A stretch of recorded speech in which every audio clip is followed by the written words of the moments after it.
I never believed the stories. You know the ones. The kind whispered at dusk around crackling fires in sleepy towns, where shadows dance on walls and ordinary things twist into nightmares. I thought those tales were nothing but cautionary folklore meant to keep children from wandering off, or teenagers from causing trouble.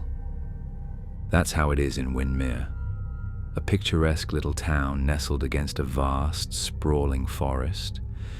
Peaceful on the surface, yet underneath, you can feel something unsettling, something always watching, waiting.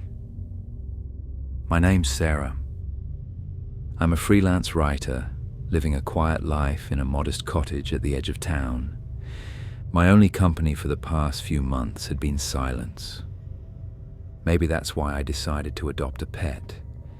Maybe the solitude finally wore me down, making the idea of a furry companion irresistible. That's how Willow entered my life. She was an elegant black cat, slender and graceful, with luminous green eyes that immediately captured my heart. When I saw her at the local animal shelter, quietly observing from the corner, there was something different about her, something mysterious, yet comforting. It felt right, bringing her home. At first, things were perfect. Willow adapted quickly, her presence filling my quiet home with warmth.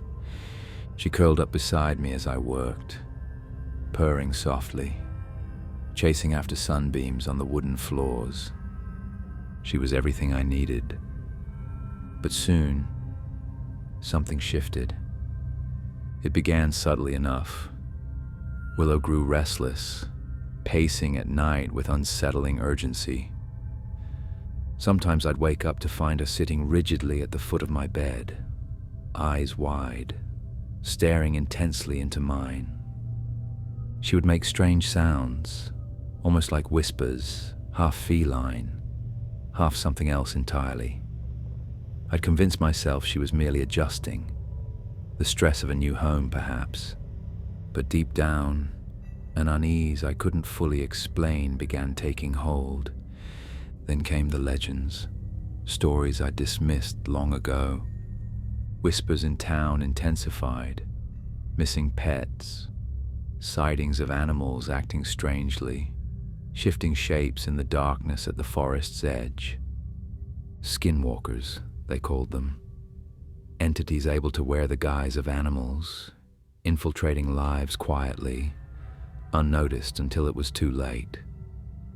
Town elders spoke softly, warning of shadows taking form, creatures slipping into homes as familiar companions. Still, I resisted the paranoia, laughed off the fears. Superstition, I insisted. Silly, outdated stories. But then, one cold, moonless night, I awoke abruptly. Silence pressed down like a heavy weight on my chest. I turned my head slowly, heart pounding in my throat. Willow stood motionless beside my pillow. Her eyes, once gentle and inviting, now reflected the moonlight in a way that made my blood freeze. Her silhouette seemed twisted, elongated, utterly wrong. And in that chilling moment, I realized the legends were true. Something else had taken Willow's place, something ancient, intelligent, and terrifying, and it was already too late to stop it. It was hard to pinpoint exactly when things started going wrong. Maybe it was when Willow's gentle purr turned into a low, unsettling hum that reverberated quietly throughout the house. Or perhaps it began with the way her once playful pawing at my hands turned into sharp, deliberate scratches, just deep enough to sting, as if testing boundaries. Whatever it was, the changes were subtle enough that I tried ignoring them, rationalizing them away as part of Willow's adjustment to a new home. Then came the paw prints. Early one morning, as the sky was painted in shades of grey, I stepped out onto the back porch to sip my coffee. The wood was slick from overnight rain, and that's when I saw them. Muddy paw prints tracking across the porch, unusually large and deep for a cat. Confusion knitted my brow as I knelt down, touching the prints with my fingertips. They dwarfed Willow's dainty paws, making me question if another animal had wandered onto my property. A dog, perhaps? But I had no neighbors close enough for their pets to wander into my yard unnoticed. "Willow," I called, uncertainty coloring my voice. From somewhere deep inside the house, a low, throaty sound responded, half purr, half growl. The noise sent chills slithering up my spine, but I shook off the sensation and forced a reassuring laugh. "Just my imagination," I muttered, taking a long sip from my mug to steady my nerves. The strange paw prints kept appearing, each morning slightly closer to my front door, until one day they appeared inside, marking a trail from the open window I'd left cracked overnight to the hallway outside my bedroom. My heart stuttered at the sight. The muddy prints led right up to my bedroom door, as if something had stood silently watching as I slept, listening to my breathing through the thin wooden barrier. I confronted Willow, holding her tiny paw against the print for comparison. It was impossible. The prints were nearly twice the size of hers. Willow's eyes locked onto mine, suddenly sharper, colder, and more knowing than I'd ever seen before. Her tail twitched slowly, deliberately, as she tilted her head slightly, observing me with a curiosity that felt almost human. Desperate for answers, I sought comfort in conversation with Mrs. Helen, my elderly neighbor down the road. Known affectionately as the town gossip, Mrs. Helen had an uncanny knowledge of everything and everyone. She greeted me on her porch, wrapped tightly in a knitted shawl, her eyes weary. "My cat's gone," she whispered, voice thick with grief. Never seen her act strange before she vanished. Skittish, frightened, like something was after her. I hesitated before mentioning my own odd experiences, but finally whispered, "I've been noticing strange things too. Willow's been different lately." Mrs. Helen's pale eyes darkened sharply, narrowing with a disturbing intensity. "Careful, Sarah. There's something out there, in the woods, something wicked. It wears faces we trust, hides behind eyes we love. Once it gets in," she trailed off, voice trembling slightly, "you'll never get it out." Her words lingered heavily in my mind as I walked home, the path shadowed by towering trees whose branches clawed at the fading sunlight. That night, as darkness flooded my cottage, the woods seemed alive with whispers and rustling leaves, each sound amplifying the unease already seeping into my bones. Willow returned late, slipping silently through the kitchen door I'd forgotten to lock. My heart sank as I noticed the glint of metal in her mouth. Carefully, she dropped a small collar at my feet. Picking it up, dread twisted inside me. An engraved tag gleamed coldly beneath the dim kitchen lights. Misty, beloved pet of Helen Miller. I stared at Willow in horror. Her emerald eyes were luminous and unblinking, reflecting something beyond feline curiosity. Something malicious, intelligent, and fully aware. She let out a slow, sinister purr that sounded unnervingly like laughter, and I finally understood Mrs. Helen's warning. Something evil had come to Winmere. Something that could mimic, deceive, and infiltrate, something that had already taken hold of my home, and it was only just beginning. After finding Misty's collar, sleep became elusive, replaced by nights of suffocating paranoia. Shadows lengthened across my walls, taking unnatural shapes in the dim glow of streetlights filtering through my curtains. Every creak of the old floorboards, every gentle whisper of wind rattling the windows, made my pulse quicken and my breathing shallow. Each night was the same. I'd drift into uneasy sleep, only to jolt awake at odd hours, 2:13 a.m., 3:07 a.m., never consistent, always unsettling. Each time I woke, Willow sat rigidly at the foot of my bed, her green eyes luminous in the gloom. Her stare was intense, unwavering, as though she had never slept, never blinked, just watching me, studying me, biding her time. Her presence no longer comforted me. It terrified me. One particular night, as a full moon hung low in a cloudless sky, I awoke to a gentle, rhythmic tapping from the hallway. My heart lurched as the sound grew louder, closer, moving methodically along the hardwood floor. With each tap, my pulse quickened. I gathered the courage to look toward my bedroom door. It was ajar, swinging gently, revealing a sliver of darkness beyond.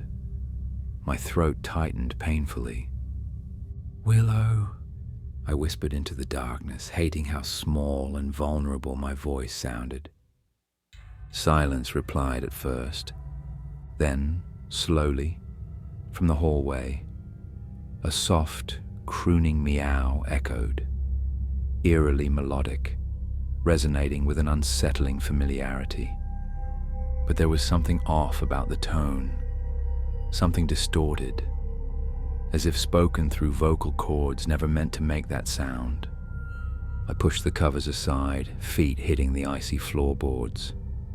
Goosebumps prickled my skin as I moved hesitantly toward the hallway, the tapping now replaced by a barely audible scratching, like claws scraping wood. When I peered into the corridor, the shadows seemed thicker, heavier. The scratching ceased abruptly, leaving an oppressive silence. "Willow," I called again, forcing strength into my voice. Then I saw her, or something resembling her, at the far end of the hallway. Willow stood upright on her hind legs, her silhouette contorted and unnatural, limbs elongated impossibly. She swayed slightly, watching me with eyes that glowed sickly, their usual emerald hue now tainted by a faint crimson gleam. My breath caught sharply in my throat. In a blink, she dropped back onto 4 legs, resuming a perfect imitation of a normal cat. She trotted forward calmly, rubbing gently against my legs, purring with calculated sweetness, as if the horror I'd just witnessed had never happened. Shaking, I staggered backward into my bedroom, closing and locking the door behind me. The next morning, I found scratches on the outside of the door frame, deep gouges gouged by something far stronger than a typical house cat. I felt trapped, suffocated by fear. My home, once my sanctuary, now felt like a cage. When I stepped outside later that day, dread deepened. Flyers plastered every lamppost, every community notice board, desperate pleas for missing pets. Cats, dogs, even birds, all mysteriously vanished overnight. Fear spread through Windermere like an infection. The town whispered nervously of dark legends revived, skinwalkers, creatures able to mimic familiar animals to slip unnoticed into human lives. Every conversation in town seemed heavy with suspicion, each word laced with wary glances. Desperate for relief, I installed motion sensor cameras around my property. Perhaps capturing evidence would ease my mind, offer rational explanations for the horror unfolding around me. It offered no comfort. The footage from the first night stole the breath from my lungs. Willow slipped effortlessly outside at precisely midnight, moving toward the woods beyond my yard. Her movements distorted, limbs bending unnaturally, as she joined several shadowy feline figures in a circle illuminated faintly by moonlight. Their heads turned in unison, perfectly synchronized, as if communicating silently. The footage distorted slightly, static obscuring details, but I swore I saw Willow's form stretch upward, changing momentarily into something tall, twisted, and disturbingly human-like, before shifting back seamlessly to feline. My hands trembled violently as I watched the footage loop again and again, desperate to rationalize away what my eyes refused to deny. That night, sleep evaded me completely. My mind was consumed by visions of twisted shapes, whispering shadows, and feline eyes glowing hungrily in the dark. From somewhere deep within the house, Willow's low hum began, a sound I now recognized as laughter. It echoed softly through the walls, crawling beneath my skin, promising that the nightmare was far from over. In that moment, I understood the horrifying truth. I was no longer the one observing Willow. She was watching me. Days blurred into nights, nights blurred into relentless, sleepless dread. The friendly smiles and casual hellos in Windermere faded quickly into tense nods and hurried, uneasy glances. Lost pet posters multiplied, plastering every visible surface around town like desperate screams for help. Whispers of skinwalkers filled every corner cafe, every quiet conversation by grocery aisles, transforming neighbors into wary strangers. My own fear had become suffocating. I no longer saw Willow as my beloved companion, but rather as something sinister, something insidious hiding behind familiar, affectionate gestures. She watched me constantly, green eyes calculating my every move, as though assessing my strength, my weaknesses, waiting patiently for the perfect moment to strike. Determined to reclaim some control, I locked every door and window meticulously each night. Yet somehow, each morning, I found the locks undone, doors slightly ajar. Each day Willow sat calmly nearby, licking her paws, a quiet satisfaction in her eyes, daring me to question her innocence. One particularly chilly afternoon, a sharp knock rattled my front door, jolting me from restless contemplation. Opening the door cautiously, I found Detective Alex Reyes standing on my porch. He wore a look of weary authority, his eyes betraying the strain of too many sleepless nights. "Miss Sarah Mitchell?" he asked softly, glancing briefly over my shoulder into the dim hallway behind me. "Yes," I replied, voice barely above a whisper. "Is something wrong?" He sighed deeply, hesitating as though weighing his words carefully. "I'm investigating the disappearances around Windermere. Many pets, especially cats, have vanished. Some residents claim they've witnessed unusual behavior. Have you noticed anything out of the ordinary?" My chest tightened painfully as I glanced back into the house. Willow sat perfectly still at the end of the hallway, staring intently at Detective Reyes, her eyes reflecting a disturbingly intelligent curiosity. I've seen some strange things," I confessed, voice trembling slightly. "My cat. She hasn't been herself lately." He nodded slowly, unsurprised. "Can you elaborate?" I paused, debating how much to reveal. Strange noises at night, unexplained paw prints, aggression. It's like she's changing. Detective Reyes leaned in slightly, voice lowering to a near whisper. Have you ever heard the local legends? The stories about skinwalkers? I nodded silently, heart pounding louder. I didn't think anyone took those seriously.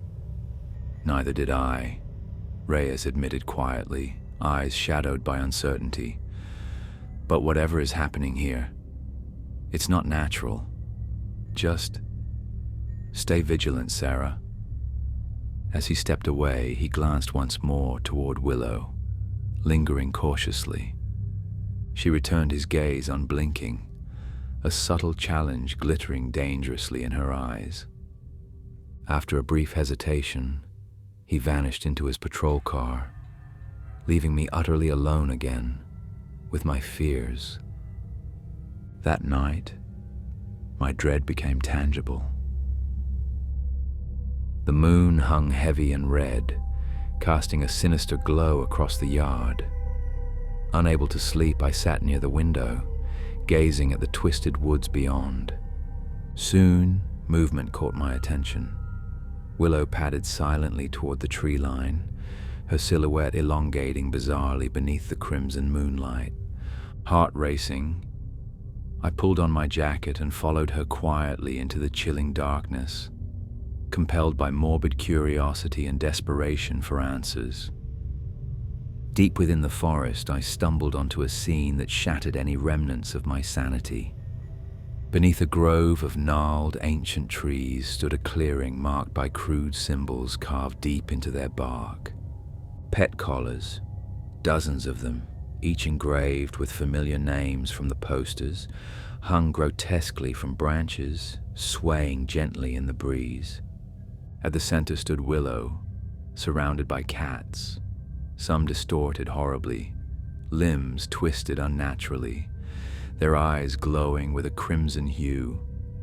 As I watched in frozen horror, Willow rose slowly, possibly onto her hind legs, her body elongating into something hideously humanoid. Her eyes fixed directly onto mine, glowing fiercely. Then, in a distorted yet horrifyingly familiar voice, she spoke clearly. "Sarah, you shouldn't have come here." Terrified, I stumbled backward, scrambling desperately through the brush, branches clawing at my skin like skeletal hands. Behind me echoed a chorus of haunting, human-like laughter mingled with feline cries, ringing through the darkness. When I finally burst through the tree line into my yard, I fell hard onto the ground, breathless, sobbing. Turning back toward the woods, I saw pairs of glowing eyes watching silently, patiently, waiting. Returning inside, shaking uncontrollably, I locked every entrance securely. But I knew the truth deep down. I had seen too much. Willow, or whatever monstrous thing she'd become, would never let me leave. The forest's whispers were clear. We are everywhere. We wear the faces you trust. There's nowhere left to run. Exhausted, terrified, and trapped, I pressed my back against the door, realizing one unbearable truth. Winmere wasn't facing an invasion. The invasion had already begun, and I was trapped inside its heart. Sleep was a distant memory. The images from the woods had burned themselves into my mind, twisting into waking nightmares, shadowed by the relentless gaze of Willow. The boundaries between reality and paranoia blurred further each passing hour, until every rustle and creak seemed loaded with sinister meaning. In a moment of frantic desperation, I turned to the only source of clarity left: my research. I locked myself inside my study, poring obsessively through old town records, folklore archives, and internet forums dedicated to paranormal phenomena.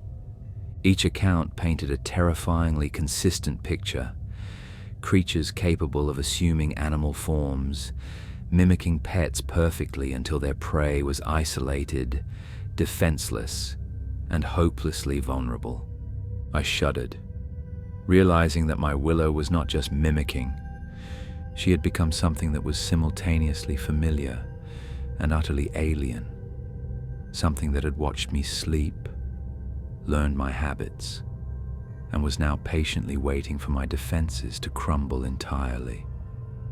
My frantic research was interrupted by a subtle, rhythmic scratching from the hallway. My pulse quickened painfully as I approached the door, breath held. The scratching ceased abruptly, replaced by an eerie, hushed voice murmuring from just beyond the wooden barrier. It spoke softly, lilting with a sinister familiarity. "Sarah, let me in." The voice was distorted, unnatural, yet undeniably mine. Who are you?" I stammered weakly. A low laugh echoed from the hallway, rippling with a dark amusement. "Come and see." Mustering every ounce of courage, I flung open the door. The hallway stood empty except for Willow, seated innocently nearby, cleaning her paws. Her eyes met mine, glittering maliciously, as if enjoying my terror immensely. Unable to bear her mocking gaze, I fled outside, driven by instinct toward the forest's edge. Though daylight softened the woods, dread lingered thickly in every shadow. Branches reached out like skeletal fingers, snagging my sleeves, but still I pushed forward, determined to uncover whatever secrets hid within. Soon, I reached the clearing from the night before, without moonlight's concealment. The true horror of this place became painfully clear. Symbols carved deep into trees bled dark resin, arranged deliberately, forming a perfect circle around an earthen mound. Beneath my feet, the ground felt loose, disturbed. Kneeling, heart pounding, I clawed frantically into the soil until my fingers brushed against something smooth, metallic, and chillingly familiar. A collar. Trembling violently, I lifted it free from the earth, wiping dirt from its engraved tag. Willow, Sarah Mitchell. My blood ran ice cold. Swallowing hard, I dug deeper, desperately hoping I was wrong.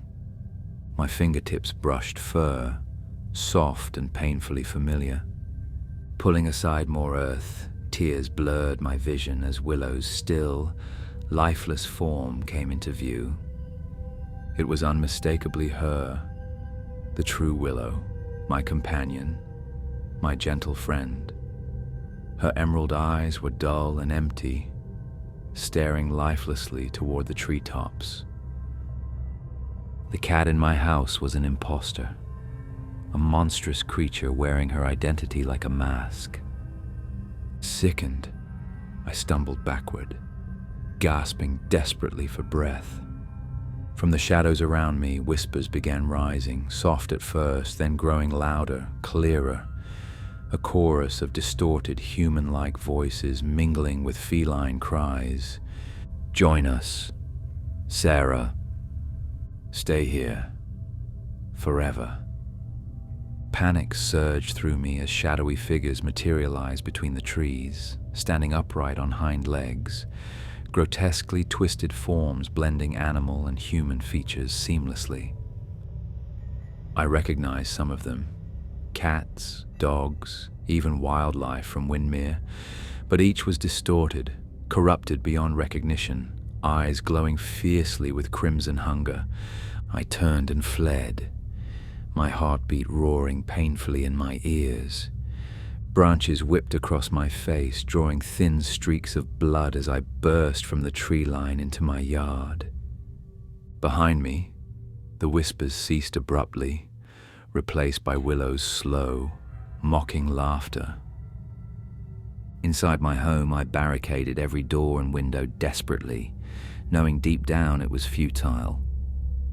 Willow appeared silently in the corner, sitting calmly as though she'd never moved, her green eyes fixed intently upon me. "Why?" I asked weakly, voice breaking. Willow tilted her head, a cruel amusement flickering across her eyes. Her mouth parted slowly, voice rippling disturbingly, shifting between feline and human tones. "Because you invited me, Sarah. You opened the door, brought me home. Now your life is mine." The horror of her words sank deeply into my soul. I was trapped, caught in an ancient game I could neither escape nor win. My breath came in ragged sobs as the weight of her gaze pressed heavily upon me. From outside, rising in a horrifying unison, the voices of the creatures echoed once more. Laughter mingled with wails, growing louder, surrounding the house. I understood finally the truth behind Winmere's whispered fears. These creatures were no longer confined to legend or myth. They were here, among us, inside our homes, wearing the faces of those we trusted most. And now, I realized, with soul-shattering certainty, they were here to stay. I barricaded myself in the living room, exhaustion and paranoia clawing relentlessly at my sanity. Furniture stacked hastily against doors and windows formed fragile barricades, a desperate defense against what lurked just outside. But my true tormentor already waited inside, patiently, silently. Willow sat quietly in the corner, grooming herself with deliberate calmness. Her presence alone felt suffocating, her tranquility masking something unspeakably malevolent.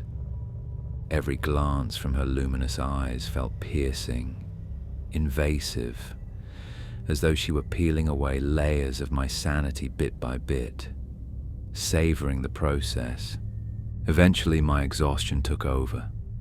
My eyelids drooped involuntarily, consciousness flickering in and out.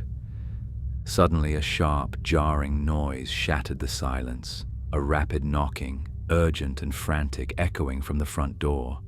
My heart lurched violently. "Sarah! Open the door!" Detective Reyes's familiar voice broke through my terror. Relief surged, and I scrambled to remove the barricade, desperation guiding every frantic movement. The moment the door opened, Reyes hurried inside, eyes wide, expression pale and shaken. "What's happening?" I gasped, my voice trembling uncontrollably. He looked at me grimly. "I found something. Something you need to see." His voice quivered slightly, betraying fear beneath his professional exterior. He reached into his pocket, handing me a crumpled photograph. My breath caught in my throat when I recognized it. An old black and white photo of Winmere residence, dated decades ago. But what froze my blood was what stood prominently at the photo's edge. A familiar black cat with glowing eyes, identical to Willow. "I don't understand," I whispered hoarsely. "How is this possible? The creature you call Willow, it's older than we imagined. It's not a pet, not even fully an animal." Reyes spoke in hushed urgency. "It's a skinwalker, a shapeshifter. It's worn many faces over decades, infiltrating, destroying quietly, moving on. This isn't a random occurrence, Sarah. This thing is calculating and patient." Before I could reply, Willow's low laughter filled the room, distorted and sinister. Both Reyes and I turned sharply to see her silhouette shifting grotesquely in the dim corner, stretching upward, limbs twisting unnaturally. Her fur receded, revealing pale, waxy skin beneath, taut over elongated limbs. Her spine cracked audibly, reshaping with horrifying precision. Willow's feline head distorted, forming a ghastly mockery of a human face, lips curled into a hideous grin. "Now," Willow's voice rasped, disturbingly familiar yet monstrous, "you see the truth." Reyes drew his gun instinctively, hands trembling. What the hell? With terrifying speed, Willow lunged forward, knocking Reyes violently against the wall, his weapon skittering across the floor. Reyes gasped sharply, eyes wide in disbelief and pain, pinned beneath the creature's grotesque form. "Sarah, run!" Reyes choked out, desperate and urgent. Paralyzed momentarily, I watched helplessly as Willow turned slowly to face me, her twisted form illuminated faintly by moonlight. Her elongated limbs moved with jerky, unnatural grace. Her emerald eyes, now tainted red, burned hungrily. "You're mine now, Sarah," Willow whispered softly, voice laced with cruel amusement. "Every secret, every thought, every fear, you've given them all freely." Adrenaline surged through me, breaking my paralysis. I lunged for Reyes's fallen gun, scooping it up with shaking fingers. The cold metal felt heavy, alien in my grip. "Don't move," I hissed, aiming the weapon directly at Willow's distorted form. But she merely laughed, the sound scraping painfully through my skull. "You think that can stop me?" she mocked gently, tilting her monstrous head. "This body is just one of many. Harm it, and I'll return wearing another face, perhaps even yours." Tears blurred my vision. "What do you want?" Willow moved forward gracefully, ignoring the weapon pointed at her chest. "This town, every life in it, your minds, your bodies, your very identities, I want them all, slowly, patiently, until no one remembers who they truly are." My finger tightened on the trigger, trembling violently, but Willow merely smiled wider. "Can you shoot your beloved Willow, Sarah?" she taunted softly. "Even knowing she's gone, can you do it?" My mind screamed, torn between grief and survival, between memories of gentle purrs and the reality of this monstrous nightmare. My hesitation was the opening Willow needed. She lunged abruptly, knocking the gun from my hands, sending it spiraling into the shadows. Pinned beneath her grotesque form, I stared helplessly into those burning, crimson-flecked eyes, feeling my sanity unraveling rapidly. "You'll watch, helplessly, as I wear your face," Willow whispered, her voice dripping malevolence. "Everyone will trust you, right until the very end." From somewhere deep within my core, I found the strength to kick her aside, scrambling toward the open door into the freezing night. But as I fled into darkness, her chilling laughter followed, echoing through the empty streets of Windermere, a promise of horrors still to come. I knew then, without any doubt, she wouldn't rest until Windermere belonged entirely to her, and the nightmare was far from over.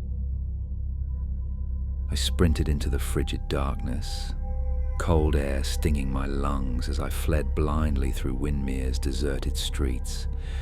Moonlight painted everything in haunting shades of silver, making shadows writhe and shift unnaturally. The quiet town felt alien, desolate, abandoned, as though already surrendered to the nightmare stalking it. My thoughts raced uncontrollably, overwhelmed by Willow's taunting threats. Could she truly mimic me? Would the town trust a creature wearing my face, my voice? Could she erase me entirely, replacing me with something monstrous yet indistinguishable from my true self? Paranoia twisted deeply within me. Every shadowed doorway, every flickering street lamp became a potential ambush. I no longer trusted my senses. The darkness seemed alive, filled with eyes watching hungrily, waiting patiently. I had to end this. Dr. Crane's desperate advice echoed frantically in my mind. Destroy their altar. It weakens their hold. It was my final hope, my last desperate attempt to break Willow's sinister grip on Windermere. The forest loomed ominously ahead, a dark wall of twisted branches clawing toward the sky. With no other options, I plunged forward into the oppressive darkness beneath the canopy. The deeper I ventured, the thicker and heavier the silence grew. Branches reached out, scraping at my clothes and skin like skeletal fingers. Soon, I reached the familiar clearing, illuminated faintly by the pale moon. At its center lay the mound where I'd uncovered the truth of Willow's demise. Pet collars dangled grotesquely from surrounding trees, swaying gently in a non-existent breeze. I approached slowly, heart pounding violently, clutching tightly onto Reyes's recovered flashlight.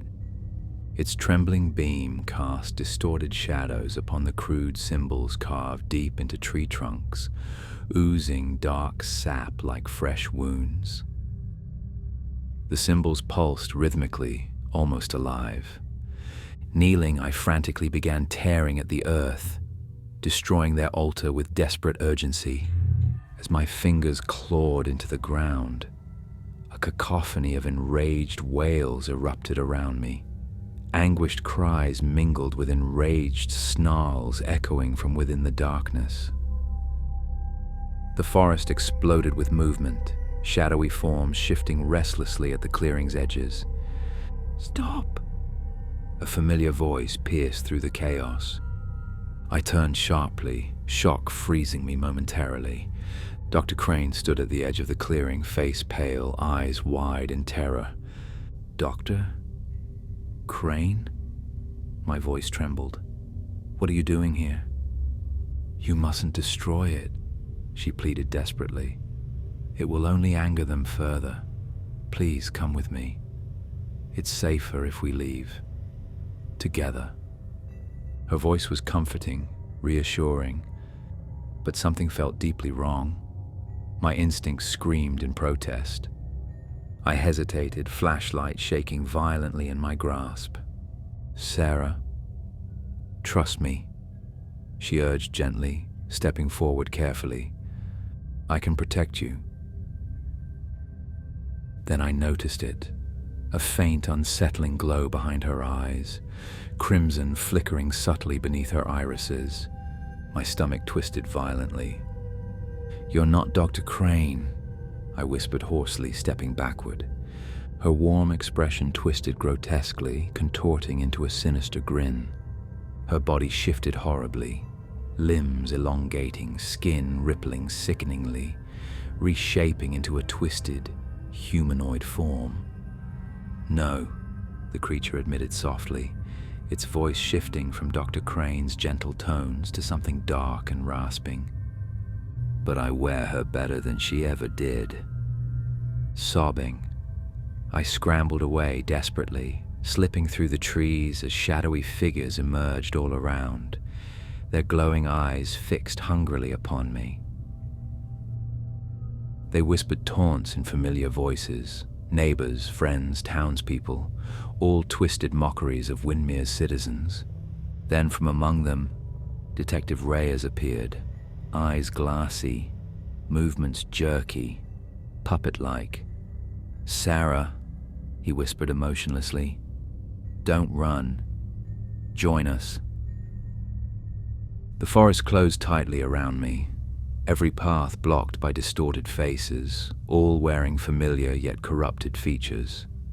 They approached slowly, forming a tightening circle of distorted identities, whispering softly in unison, "Become us. Join us. Forget yourself." Hopelessness threatened to consume me completely, until I saw her. Willow stood slightly behind the others, wearing my exact form, my features twisted into a cruel, mocking smile. It was me, but with eyes filled entirely with malicious intent. "It's already too late, Sarah," she taunted gently, using my voice with horrifying precision. "Everyone will see this face as yours. You're nothing now, a forgotten memory." Fury surged through me, overpowering despair. Without hesitation, I plunged the flashlight's metallic base deep into the heart of the altar, splintering symbols and shattering collars, releasing their eerie glow in a burst of pale light. A shriek echoed loudly from the imposters, and Willow's stolen face twisted in rage. The figures recoiled violently, shadows unraveling momentarily. "Run!" Willow hissed bitterly, her false form flickering unsteadily. "Run all you like. It changes nothing." But even as I escaped, stumbling blindly through the woods toward Windmere, her final words haunted every frantic step. They had already corrupted everything familiar, everything safe. I was running, not toward freedom, but deeper into an endless nightmare. And as the lights of Windmere finally appeared, I knew a chilling truth with sickening clarity. This town was already theirs, and nowhere was safe. By the time I reached the edge of Windmere, the town no longer felt like home. It didn't even feel real. The air was wrong, too still. Houses stood quietly in the early dawn, yet no birds sang, no dogs barked. There were no voices, no distant hum of life, just silence, an unnatural, suffocating silence. Street by street, I passed the familiar turned unfamiliar. Porch lights flickered, doors stood slightly ajar. It was like the town had exhaled and never inhaled again. My clothes were torn, my hands still caked with the dirt and blood of the altar site. My body ached, but I didn't stop. I moved like someone possessed. I needed to see if anything human still remained. I reached Mrs. Helen's house first. Her curtains were drawn. Her door was unlocked. Inside, I found her sitting in the living room, her back to me, rocking gently in a worn wooden chair. Her gray hair swayed softly with each creak of the seat. For a moment, I felt relief. "Mrs. Helen?" I whispered. She stopped rocking. "Is it you?" I stepped closer. "Please tell me it's really you." She stood slowly, too slowly. Her body moved stiffly, like her limbs had forgotten how to be human. Then she turned. Her face was blank, too smooth. Her skin was waxy, lifeless. Her lips parted in a smile that revealed nothing but blackness inside. "No one is who they were, Sarah," she said, in a voice that was hers, and yet not. I ran. House after house revealed the same. Faces I knew, neighbors, friends, people I had grown up with, all wore masks. Expressions stretched too wide, voices just a half second off. Everyone I saw was a parody of their former selves, puppets controlled by something ancient and cruel. Windmere was no longer a town. It was a stage, and the Skinwalkers were putting on a flawless performance. And I was the only one who knew it wasn't real. As I stumbled back toward my own home, a bitter truth struck me. I had no one left to warn, no one to save. It was just me now. I opened my front door and froze. I was already inside. There I stood, in the hallway mirror, in the same jeans, the same jacket, the same tear in the knee from earlier that night. But the thing wearing my face turned first, not the reflection. It grinned at me, a mirror image tainted by something wrong behind the eyes. It stepped forward. "You've done well," it said in perfect imitation of my voice. "You ran. You fought. You even uncovered the altar." I backed away. "But this was never about stopping us, Sarah. It was about making you break. Replacing you is easy. Once you stop believing you're real." I screamed. I lunged. I tackled it with all my remaining strength, both of us crashing to the floor. Fists collided, blood spilled, nails raked skin. But the worst part? It didn't fight back. It laughed. "You think pain proves who you are?" It whispered in my ear. "You think memories make you real? You were never anything but a door, Sarah. And now, I've stepped through." The lights flickered. Everything around me warped. My home shifted. Pictures changed. The photos on the walls now featured her, the other me, standing with friends, holding Willow, laughing with people I had never met. She wasn't replacing me. She already had. I stumbled outside, gasping for air, trying to scream. But my voice cracked. No one looked. No one reacted. They all passed by, nodding at her, the one now living in my skin. And when I turned to look at my reflection in the diner window across the street, I saw nothing. No face, no eyes, no self, just fog. I don't know how long I've been drifting. Days, months, maybe longer. I write this now not as a warning, but as a confession. If you're reading this and you have a pet, and one night it looks at you just a little too long, if it starts to watch you while you sleep, if its shadow moves when it shouldn't, if it disappears for hours and returns colder than before, ask yourself, do you still know who you are? Because it only takes one night, one invitation, and they never leave.